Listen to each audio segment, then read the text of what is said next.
Michael, when a person converts in an Orthodox conversion, are all their sins forgiven, or are there certain sins that are not forgiven? Fantastic.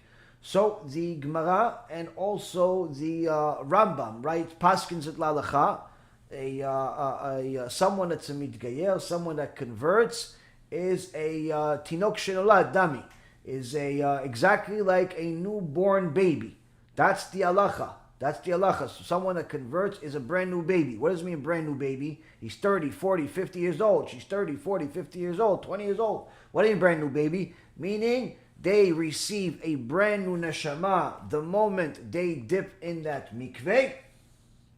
They receive that neshama. Some of them actually have a physical feeling on the spot where something has changed. Sometimes I've seen people have that feeling sometime later, a few hours later, a few days later even, but nonetheless, there is a new neshama going into that person, which is completely unrelated to the existing neshama, meaning this neshama is brand new, it's clean, doesn't have any sins, any of the stuff that you have. So the sins that a person made before conversion are not his sins, but the Chachamim say, if it is sins that affect other people, he should still fix them. Meaning, if, let's say, for example, someone stole money, stole $5,000 from somebody, and that person knows, you borrowed money from me and you didn't give it back, that's in essence stealing, you $5,000 you owe me. Now, technically, once he becomes a Jew, he doesn't have to owe, it's not the same person.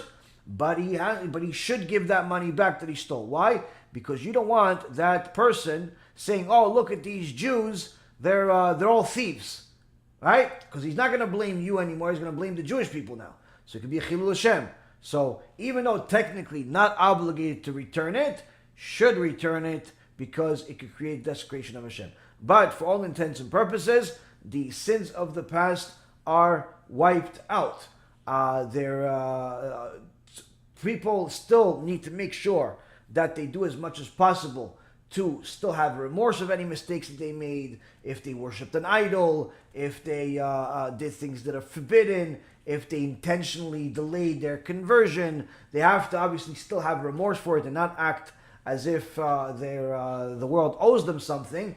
But nonetheless, when a person converts, Rabotai, they're a brand new baby, they are sinless, and it's highly, highly recommended to ask them for a blessing as soon as they convert. I do it all the time, where anytime we bring somebody to the Beit Din, right after you finish, they want me to bless them. I tell them only after you bless me. Why? You have no sins. Blessings that comes out from you is Kodesh Kodashim. Kodesh Kodashim. So it's highly recommended that if somebody is somebody that's about to convert, is to get a blessing from them. Same thing also with a new couple after the chuppah. One of the presents that HaKadosh Baruch Hu gives a newlywed couple at the chuppah, if it's a kosher chuppah, not if there's mixed dancing and things like that, because if there's mixed dancing and all types of other things that are forbidden by the Torah, then Hashem is not even there, he leaves.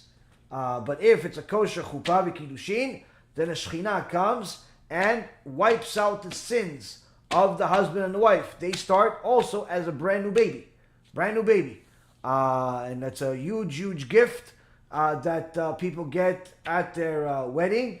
And as not that it's recommended for you to get married and divorced on a regular basis, but I even have a source that I got where we learned from my Rav, that it is not only for one chuppah. I actually used to think that it's only the first time that you get married, Hashem wipes out your sins. No, it's even if you get married another time, second time, third time, whatever, as long as it's a kosher wedding and it's for a good reason and so on, then Hashem actually gives you that gift each time you get married.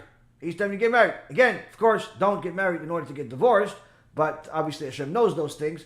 But the point being is, the present that Hashem gives a newlywed couple is very similar to the present that he gives to a converts, where he wipes out their sins. They are brand new babies, and their birthday of the converts is officially the day they converted, not their biological birthday. The biological birthday has nothing to do with them anymore. You don't celebrate it anymore. It has nothing to do with you anymore, unless it's for legal reasons like your Social Security and your driver's license and government reasons. But for all intents and purposes, the new birthday is the day you converted, which is interesting because many times we have families that convert.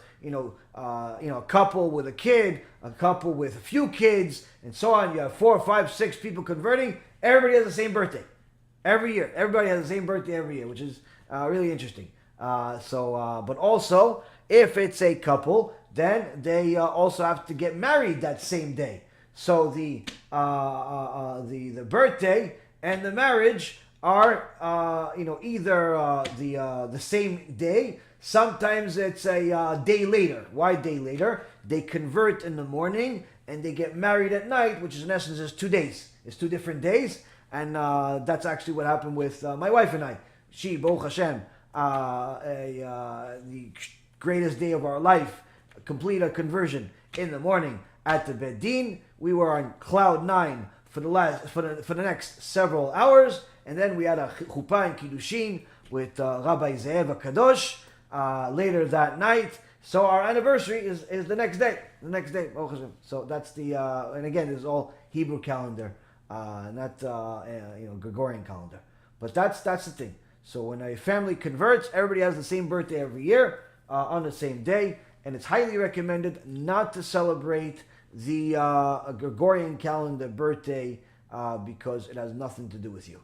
Even if you didn't convert, the Gregorian calendar birthday really is not your birthday because of all of the defects in the Gregorian calendar that in reality, if you actually check the exact days and so on, you'll see that the day that you're celebrating, let's say, for example, today is your birthday. If you calculate, let's say you're turning 30 years old, if you calculate exactly 30 years behind, you'll see it's not the same day because the Gregorian calendar is completely defective, whereas the Hebrew calendar, the day that you were born is the day that is your actual birthday. So that's another reason, but even if you didn't convert. If you converted, needless to say, your Gregorian calendar birthday is completely insignificant.